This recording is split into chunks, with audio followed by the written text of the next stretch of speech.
If your Dell Inspiron 5000 is freezing, running slowly, or experiencing startup problems, this tutorial will walk you through the factory reset process.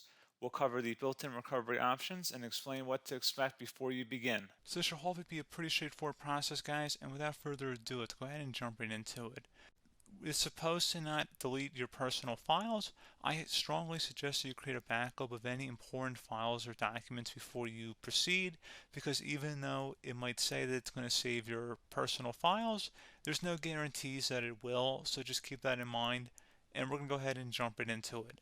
So we're going to go ahead and start by right-clicking on the Windows Start menu, and we're going to select Settings.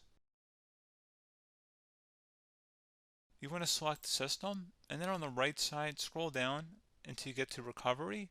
Reset Advanced Startup Previous Version of Windows. Go ahead and open that up. So we're going to start by going underneath Recovery Options, reset this PC. Choose to keep or remove your personal files, then reinstall Windows. Go ahead and select Reset PC. Underneath Choose an option, Keep My Files removes apps and settings but keeps your personal files. Now, like I said, there's no guarantee, but you still want to create a backup, but we are going to select that for today's tutorial here. And it's going to ask how would you like to reinstall Windows. I usually do a local reinstall, so that's what I'm going to select. And current settings is going to reinstall Windows from this device, and then we're going to select next again. This shouldn't take too long here, guys. And resetting will change settings back to their default, keep personal files, reinstall Windows from this device, remove all apps and programs, and you can also view what apps will be removed. This will take some time and your PC will restart. These are the apps that will be removed, so take note of that. So you're definitely going to have to reinstall some stuff once it's done. So it looks like I accidentally closed out of there, so I'm just going to go back to exactly where we were. And we're just going to go ahead and proceed with the reset here and select reset.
And there you go, guys. Should be simple as that. Go ahead and reinstall any of the applications that were removed.